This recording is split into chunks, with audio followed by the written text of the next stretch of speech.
O fascínio que sentimos por outra pessoa provém do conteúdo psíquico projetado dentro de nós. O parceiro representa algo que precisamos entender a respeito de nós mesmos.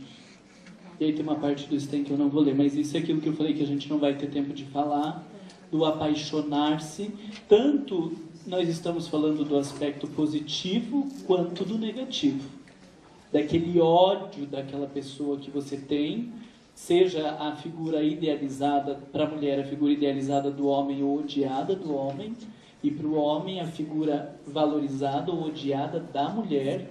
Nós estamos falando de conteúdos projetados da ânima ou do ânimos que a gente coloca no outro, mas que precisa ser assumido como um conteúdo nosso. Então esse processo do apaixonar-se, quando eu me entrego ou desejo me entregar a alguém, eu estou falando de algo que eu desejo resgatar dentro de mim. De algo que faz falta interiormente e que existe e que está sendo projetado no outro. E que mais do que se jogar nos braços dos outros, porque depois a gente sempre cai e quebra a cara, a gente precisa identificar para integrar. Então vocês já devem ter visto inúmeros casos de pessoas que se apaixonaram, largaram um casamento e depois não deu certo a relação. Porque é um processo de apaixonar-se. Quando a gente está apaixonado, a gente não conhece a pessoa. Então a gente está falando de que conteúdos? Dos meus que estão lá projetados. Entende? Porque eu não conheço, mas eu acho que a pessoa é maravilhosa, eu acho que isso, eu acho que aquilo, que ela vai fazer isso, que ela vai fazer aquilo. Opa, pera lá, nós não estamos falando de uma pessoa completa, você não conhece essa pessoa. Então você está falando dos seus conteúdos projetados em alguma pessoa. E por isso eles precisam ser conscientizados e integrados, porque eles são nossos. Tá? E aí quem quiser aprofundar, tem uma partezinha aqui, eu vou ler, eu não aguento. Que é bem clara, porque eu vi vocês com umas carinhas assim, que eu não sei se era da luz ou que não estava entendendo. O Sten diz assim: pode-se observar com bastante facilidade. Não é essa parte. Este é o homem no terno de flanela cinza, que pega o trem para o trabalho todas as manhãs no mesmo horário, e está tão intimamente identificado com o seu papel coletivo que não tem personalidade fora deste quadro de referência. Sua singularidade inerente revelar-se-á na ânima. Ele será, talvez secretamente, atraído por mulheres extremamente contrárias aos padrões convencionais, porque elas representam para ele uma projeção de sua própria ânima, retratam a alma dele, captam-lhe o espírito de aventura e ousadia. Precisamente a mesma regra vale para as mulheres. Quando são coletivas e convencionais em suas apresentações da persona, albergam um secreto amante interno, frequentemente inconsciente para elas, que é tudo menos o retrato do seu companheiro convencional. Quando ele aparece, magnetiza-as e leva a abandonar tudo para segui-los. Então esse é o estado do apaixonar-se por algo que faz falta em nós e que o outro vem para compensar e fazer esse movimento de equilíbrio interno, porque é uma necessidade da minha alma se libertar, por exemplo, ali no caso, se libertar um pouco dessas amarras convencionais, conseguir ser um pouco mais solto em relação à vida ou menos preocupado com o que as pessoas pensam. Vocês já ouviram falar de, sei lá, por exemplo, mulher, aí é casada com um bêbado, larga do bêbado, pega outro bêbado, e larga e pega outro. Entende? A gente está falando de alguma coisa, porque percebe que é um movimento interno que conduz, e aí nós temos um homem que casou com uma e foi traído, casou com outro e foi traído, casou com outro e foi traído. Então nós estamos falando de uma alma que está procurando alguma coisa, mas ainda está colocando nos outros e não identificando qual é a sua necessidade. Ah, mas depois que fizer isso, então não vai querer casar, porque daí ele já integrou dentro dele. Não passa isso na cabeça de vocês? Que se eu conseguir integrar esse todo dentro de mim, daí eu não vou querer casar? Daí é que vai ser bom o casamento. Porque daí eu não estou casando com quem eu preciso, eu não vou me prostituir de alguma forma, eu não vou me fazer uma moeda de troca do meu casamento. Eu vou estar com alguém porque eu quero estar, não porque eu preciso daquilo para sobreviver. E essa é a melhor possibilidade de casamento, estar com alguém porque você quer, não porque você precisa. Porque quando a gente precisa, a gente está fazendo casamento moeda de troca, a gente exige, a gente cobra, a gente dá para receber, se não recebe a gente faz escândalo, e aí a gente briga, não sei o que, e fica todo um circo, né? Porque muitos casamentos são um circo, não são um casamento. Né? Fica um exigindo do outro, um olhando para o outro, e ali vocês vão ver muitos textos dizendo que o homem, ele não vai enxergar a mulher como ela é. Quando ele está inconsciente da sua ânima, ele enxerga a sua ânima na mulher. E aí quando ela um dia resolve ficar dormindo, porque ela não quis acordar naquela manhã que estava muito cansada, dependendo da ânima desse homem, ele vai dizer, porque ela não está nem aí para mim. Porque ela está olhando para todos os homens loucos para sair fazendo sexo com qualquer um. Opa, eu estou falando da minha ânima.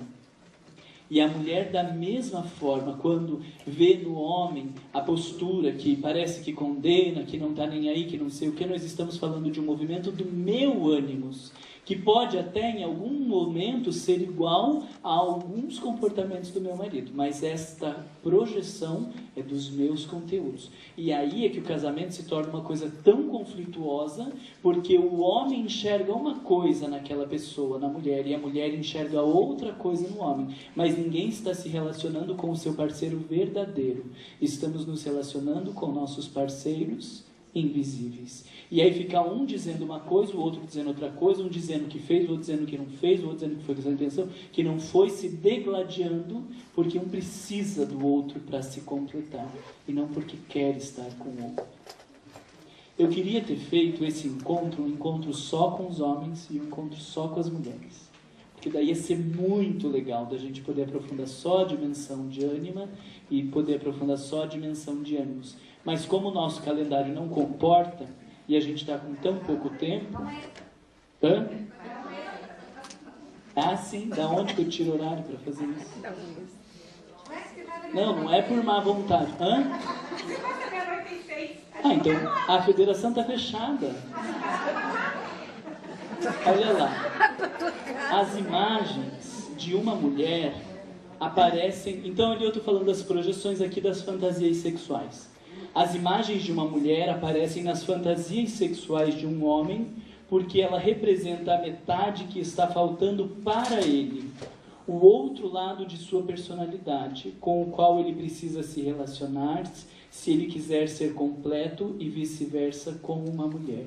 Então, alguns autores trazem esses desejos sexuais, as nossas fantasias de como a gente imagina que seria a relação, sexo, isso e aquilo. Ele diz, pare, presta atenção, porque você está falando de necessidades da sua alma. Tem gente que quer ter uma relação mais agressiva na sexualidade, mais permissiva, mais isso, mais aquilo. Tudo isso estão falando de desejos da alma que precisam ser lidos, entendidos e integrados. Ninguém vai querer dar um exemplo? Ânima. Então vamos pensar um pouco ânima. O fracasso para integrar, isso aqui eu já falei. O medo da ânima, já falei, degradação da mulher, tá? Presta lá atenção, mocinhos ou mocinhas, em que essa ânima está morta. Quando a ânima é constelada, ela abranda o caráter do homem, torna-o excessivamente sensível, irritável, de humor instável, ciumento, vaidoso e desajustado. Ele vivencia num estado de mal-estar consigo mesmo e o irradia a toda a sua volta. Como padrão de emoção, a ânima consiste nos anseios inconscientes do homem, em seus estados de espírito, aspirações emocionais, ansiedades, medos, inflações e depressões, assim como seu potencial de emoção e relacionamento. Quando um homem age em identidade com sua ânima, é como uma mulher de segunda categoria, o mundo do envolvimento, dos amores e dos rancores. Vocês têm isso na vida de vocês? Todos muito ânimos, né? Nada dessas coisas, nunca precisa brigar, deprimir, fica triste, tem noção. A identidade com a ânima manifesta em todos os tipos de melancolia, autopiedade, sentimentalismo, depressão, retraimento meditativo, acessos de paixão, hipersensibilidade mórbida ou efeminação compulsivos. Forte, né? Tudo esse movimento, no Jung, a gente vai identificar como uma atitude da ânima, que estava, de alguma maneira, esse lado frágil, sensível, sendo relegado pelo comportamento do homem. Quando o relacionamento com a mãe ou representante da mãe é negativo, como acontece com a mãe dominadora, rejeitadora ou amorosamente devoradora, o medo e a repulsa prevalecem manifestadamente.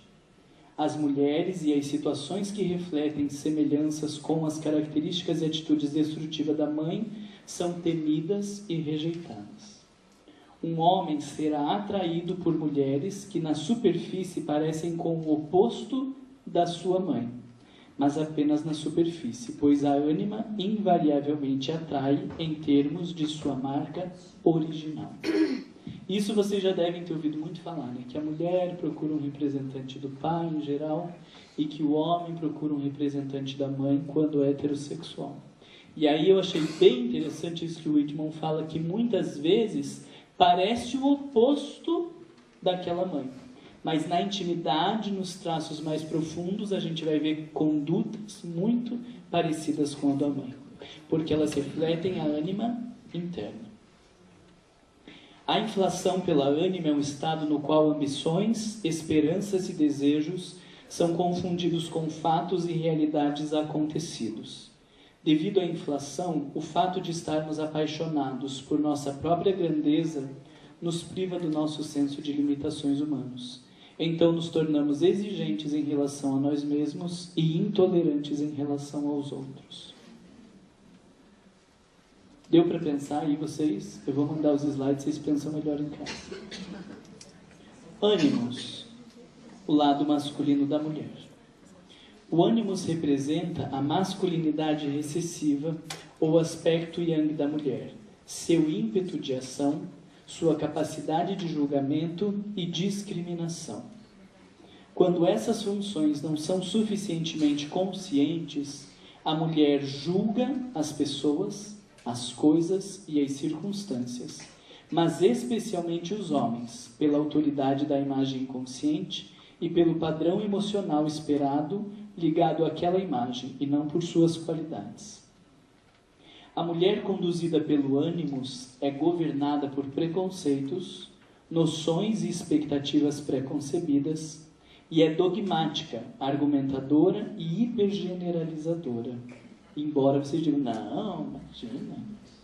Uma mulher assim não discute para descobrir a verdade, mas para mostrar que está certa, vencer e ter a última palavra.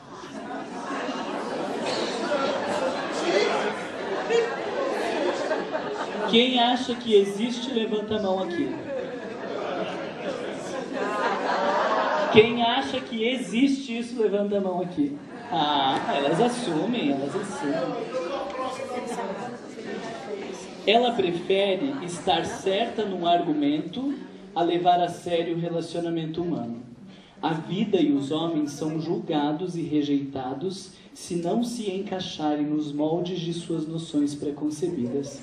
E isso, de alguma maneira, reflete esse estado de tanta mulher solteira. Não todas, porque tem muitos homens que não querem nada com nada e tudo mais. Em especial quem tem um relacionamento, daí largou, o namorado terminou depois de 8, 10 anos, essas aí são normalmente estão perdidas, porque não, perdeu a primeira chance, depois fica bem difícil. Mas tem muito disso, dessas concepções e desses julgamentos que já estão estabelecidos. E a gente sempre diz que um homem nunca vai ficar sozinho quando ele procura uma mulher. Mas a mulher tem uma tendência muito grande a ficar sozinha. Vocês não veem a maioria das pessoas sozinhas, são mulheres, não é assim que acontece? E aí diz, eu não vou pegar qualquer porcaria, né? Mas daí você chega perto e vai analisar, tudo vira porcaria.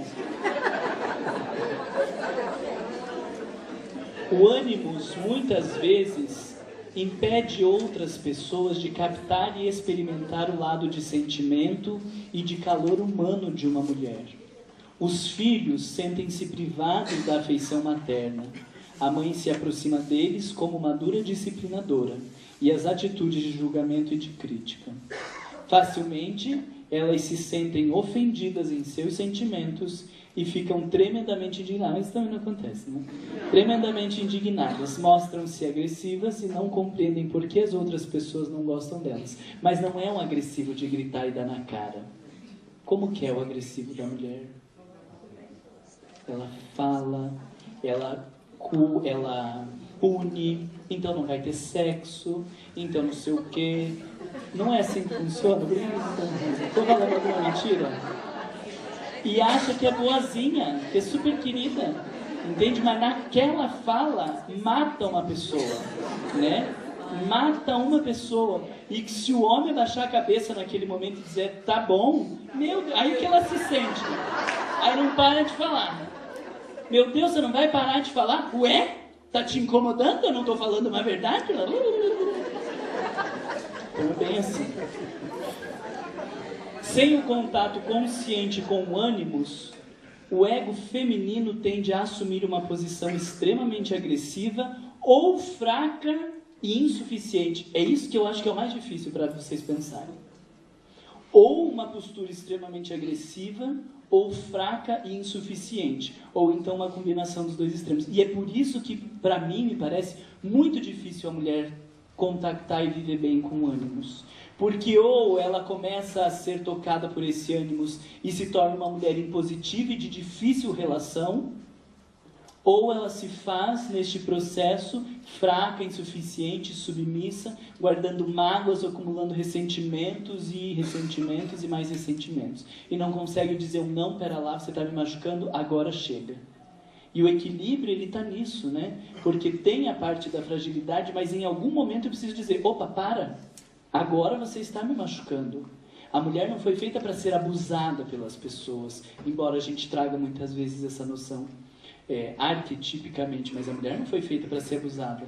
Então, este equilíbrio entre o se impor em algum momento e o silenciar em outros, o dizer não e dizer sim, e achar essa harmonia é algo muito complexo.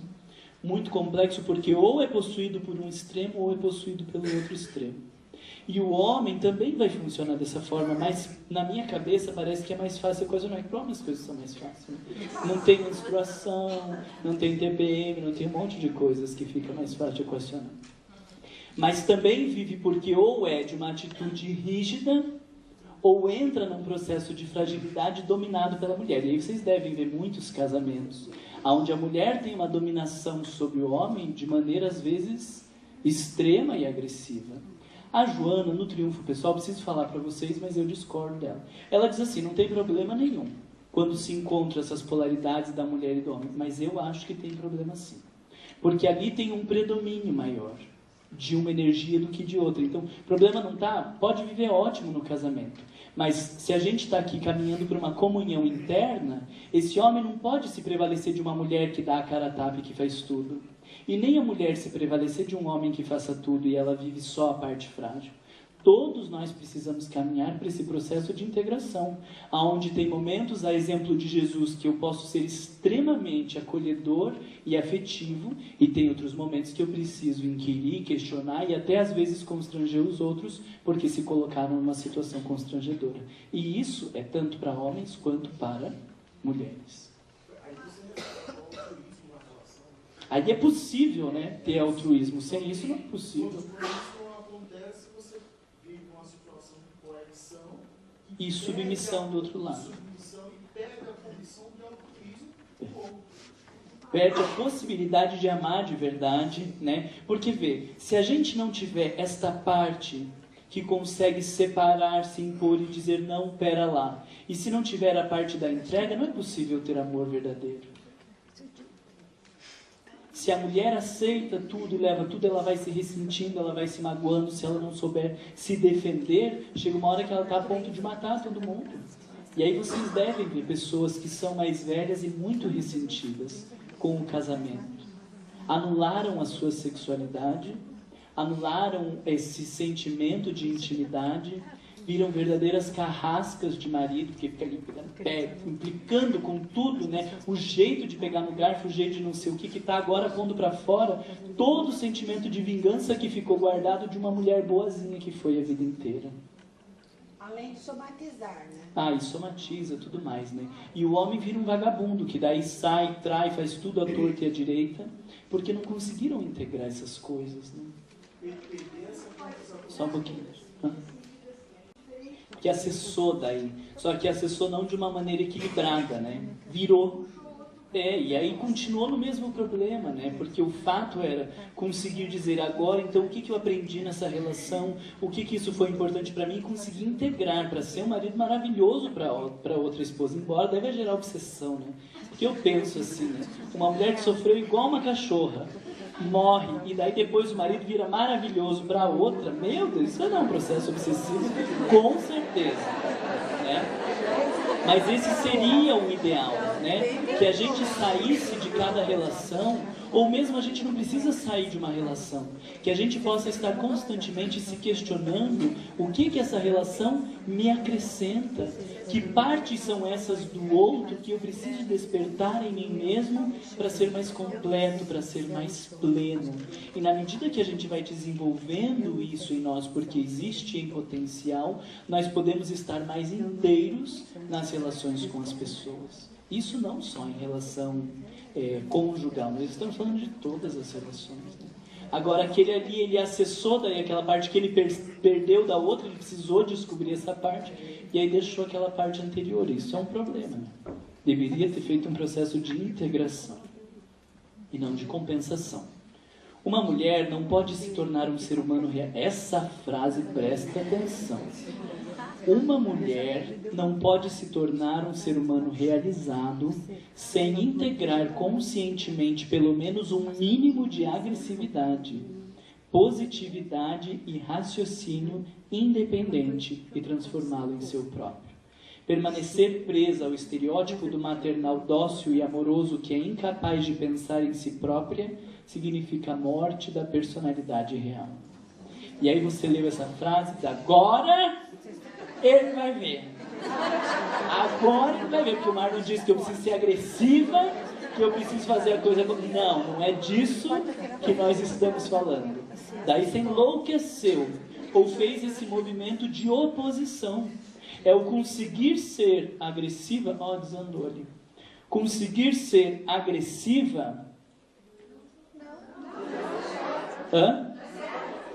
Mas está verde, aqui na minha imagem está amarelo. É Apolo, deu sol, gente. Que isso? Um monstro ali verde.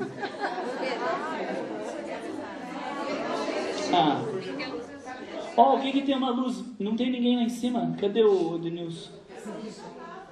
Mas estava verde, gente. Olha aqui, tão bonito o slide amarelo. Ali é um sol representado por Apolo. É verdade, né? Agora é azulzinho, mas é branco. Então deixa. Então, nós não estamos falando desta mulher que foi sempre submissa e quer virar uma ogra e botar para fora todos os ressentimentos e mágoas que ela guardou. Isso é descompensar. Nós estamos falando destas características que vão se somando a um tanto de agressividade como uma energia de separação, como uma energia de autodefesa, de autoproteção, de autoconservação. Por quê? Porque aí o sujeito consegue se pensar, se cuidar. Não é deixar o maternal e o dócil como se isso fosse ruim, mas é porque muitas vezes o maternal, o dócil e o amoroso está ligado a um se anular por inteiro, e isso não. É possível ser o maternal e o dócil sem se anular. E é possível para o homem ser o afetivo, o contato, a amorosidade, sem ser submisso. Estão conseguindo entender?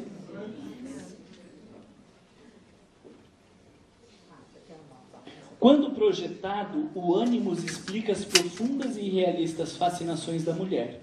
Ou ela está apaixonada, ou presa em profunda admiração pelo grande homem, ou ao contrário, odeia e rejeita violentamente. Isso eu pus para a gente pensar os três, né? Tanto do fascinado, do apaixonado. Depois da metade da vida, a perda permanente da ânima significa uma diminuição progressiva da vitalidade, da flexibilidade e da humanidade. Em regra geral, disso vai resultar uma rigidez prematura, quando não uma esclerose, estereotipia, unilateralidade fantástica, obstinação, pedantismo ou seu contrário, resignação, cansaço, desleixo e responsabilidade com tendências ao alcoolismo. E a gente fala, né, que as pessoas vão ficando velhas e vão ficando ranzinzas, vão ficando chato, porque velho não quer mudar. Tem a ver com todo esse processo interno da falta de vitalidade, de flexibilidade, de humanidade. E horário para terapia? Quando o homem é fiel à sua ânima, seu sentimento desperto faz florescer em sua vida. Olha que coisa bonita, né? Quando ele consegue contactar esse lado feminino dentro de si de maneira equilibrada, ele vive um sentimento desperto que faz florescer sua vida. Quando a vida está paralisada num beco sem saída, dominada pela racionalidade consciente e por ambições desmedidas, o encontro com a ânima faz descobrir sentimentos profundos e inesperados e torna o homem um verdadeiro ser humano. Foi esse o processo que Jung fez com ele. E que, por conseguir contactar essa essência tão profunda, fez toda a teoria como desenvolveu. A ânima conduz à fonte da criatividade. E aí tem gente que vai dizer do homossexual que é possuído pela ânima, que os maiores artistas são homossexuais, que não sei o quê. Não seja estereotipado. Né? A presença da ânima torna as pessoas mais sensíveis e que conseguem um desenvolvimento da arte muito maior. Então vocês vão ver, em geral a gente vai ter o homem muito ligado ao que? Às engenharias, ao raciocínio lógico e tal. Né? Pelo menos se pensar uns 10 anos atrás, quantas mulheres tinham no curso de engenharia mecânica? Né? Talvez nenhuma. Hoje em dia já tem algumas mais, assim como tem os homens estudando moda, ou nutrição, ou essas coisas todas. Então a gente está caminhando para uma comunhão destas coisas, né? Mas o polo da criatividade, ele é muito da energia feminina. E a importância do ânimos. Uma mulher que ignore o lado objetivo da vida, e principalmente o desenvolvimento de seu lado intelectual e espiritual, pode esperar ter um ânimos frustrado e diabólico. Muitas vezes ela necessita ter algo em sua vida fora do campo pessoal, da família e do marido. E quando ela não conseguiu força para fazer isso, aí ela culpa o marido e a partir de determinado momento da sua vida ela torna o casamento uma destruição. Como se ela estivesse se vingando de tudo que ela não conseguiu viver. Por isso que fala de um ânimos diabólico. Prestou atenção nessa frase? Muitas vezes ela necessita ter algo em sua vida fora do campo pessoal, da família, do marido. É muito comum o homem jogar bola, é muito comum o homem encontrar com os amigos, tomar um chopinho e tudo mais. Agora, a mulher sair, quando que ela sai? Não, e ela até sai às vezes para encontrar as amigas e essas coisas, mas na hora que o marido não está em casa. Como assim? Ele está ocupado, daí eu aproveito esse tempinho e vou fazer uma coisinha. Vai tomar banho, né? O ânimos encarna a força diretriz para a individuação na psique de uma mulher. Olha que linda essa frase. O ânimos encarna a força diretriz para a individuação. E aí, no caso do homem, a gente vai dizer que a ânima é o caminho para o processo, o encontro com o self e a individuação do homem. O ânimos pode tornar-se um companheiro interior precioso que vai contemplá-la com uma série de qualidades masculinas, como iniciativa, coragem, objetividade e sabedoria espiritual. A mulher pode tornar-se consciente dos processos básicos de desenvolvimento da sua posição objetiva, tanto na cultura quanto na vida pessoal. A tarefa do homem de integrar a ânima envolve o desenvolvimento consciente da receptividade do ato de vivenciar e sofrer suas emoções e envolvimento. O ânimos requer o desenvolvimento de uma iniciativa conscientemente ativa, aprender a discriminar, esclarecer e separar e, portanto, aceitar a reparação, a independência e a responsabilidade, assim como a racionalidade. Resume tudo isso que a gente está falando, resume? Aí, para a gente terminar essa parte não, para já terminar tudo, nossa, eu fui passando rápido com o meu desse tempo e hoje vai sobrar tempo. Mas então, veja só. A Joana Dias vai dizer assim: um espírito que se haja reencarnado por diversas vezes na masculinidade e subitamente inicie experiências femininas, apresentará uma anatomia constituída pelos elementos correspondentes, femininos. No entanto, o seu será um psiquismo ânimos, mediante o qual revelará as potências acumuladas que o propelem a atitudes masculinas, não obstante a constituição fisiológica feminina. Então, o que ela está dizendo, aquilo que eu tinha falado para vocês, de várias reencarnações, como homem, e quando reencarna de maneira abrupta como mulher, traz um ânimos muito forte. Isso não quer dizer necessariamente uma homossexualidade. Mas eu gosto de pensar assim: se ela teve várias reencarnações como homem, e agora ela reencarna como mulher, por que Deus fez isso? Responde? Para um crescimento, como assim? Para buscar esse complemento, né? Estava demais no ânimos, naquela coisa da racionalidade, da separação, da falta de contato, e reencarna como mulher para desenvolver essas funções. Se ela reencarna como mulher, Deus não erra nesse sentido de que ela precisa passar por essas experiências. E aí não adianta ela querer ser mulher e, por ter um ânimos muito forte, viver como homem. Porque senão ela teria continuado a reencarnar como homem. Se Deus convida para reencarnar como mulher, é porque existem questões da dimensão do feminino que ela precisa integrar. Assim como um homem que tem várias reencarnações como mulher e hoje reencarna como homem, tem várias reencarnações como mulher e hoje reencarna como homem, precisa viver das experiências do masculino, talvez da responsabilidade, do aprender a dar conta das coisas, e do enfrentamento, da separação e tudo mais. Então, eu gosto de pensar nesse processo do desenvolvimento ao longo dos tempos onde Deus não erra. E se Ele nos colocou numa polaridade do masculino ou do feminino, é porque temos algo a aprender com essa experiência. E na medida que vamos sedimentando essa experiência, nós podemos dar um passo maior ainda, que é o do complemento. Mas na minha cabeça não é possível complementar se eu não desenvolvi a primeira parte. Então a mulher traz um ânimos muito forte, e daí lê, e tem que usar o ânimos e tal, mas ela não desenvolveu o estado de ânimo, de afetividade, de completude. Adianta focar o ânimos? Ela só mudou de lado, mas não desenvolveu a integralidade. Então é deste processo que nós estamos falando, onde agora eu estou reencarnado numa polaridade sexual com o objetivo de desenvolver algumas funções e complementar com o oposto no meu psíquico para ser um todo. Mas agora eu queria que você pensasse também como pode ser a sua vida com essa integração do feminino para o homem e do masculino para a mulher.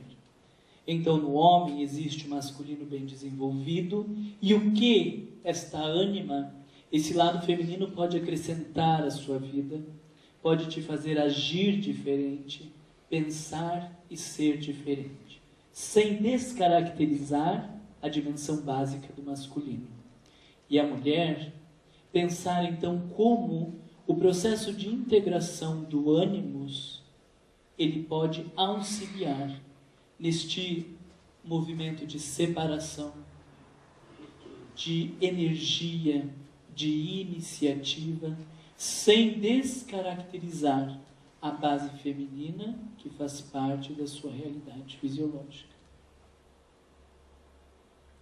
Vá pensando como seria este ser mais integral, que não está pautado apenas no homem ou na mulher, mas um ser mais inteiro, capaz de em alguns momentos dizer o sim e em outros dizer o não. Capaz de acolher, de amar, de aproximar, mas também capaz de separar, de se proteger e de se realizar no mundo. Nós estamos falando de 2 processos de realização em uma só pessoa, interna e externamente. Conseguiu pensar um pouco? Quem conseguiu pode ir abrindo os olhos e levar essa reflexão para casa, porque essa tem que ser uma reflexão para a nossa vida inteira.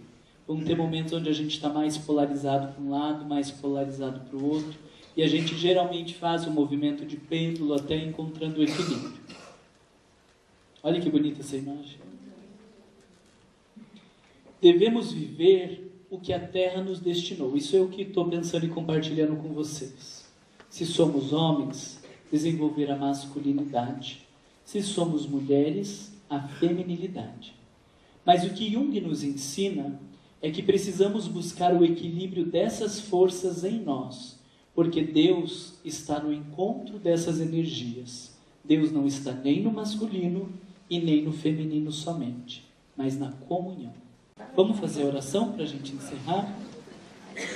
Procurando acalmar os nossos pensamentos, os nossos sentimentos, e nos voltar a Jesus, nosso mestre e amigo, modelo de nossas vidas, equilíbrio perfeito dessas energias. Queremos te pedir, mestre, que derrame suas bênçãos sobre nós, porque sabemos das nossas imperfeições, das nossas limitações, mas esperamos que tu consiga identificar em nós o desejo de crescer, de nos transformar, de te servir e de construir um mundo melhor. Envolve-nos, Jesus, em teu amor e nos fortalece para que não desanimemos, para que consigamos superar as nossas dificuldades e trabalharmos todos juntos de mãos dadas por um mundo melhor. Abençoa-nos, Senhor, e que assim seja.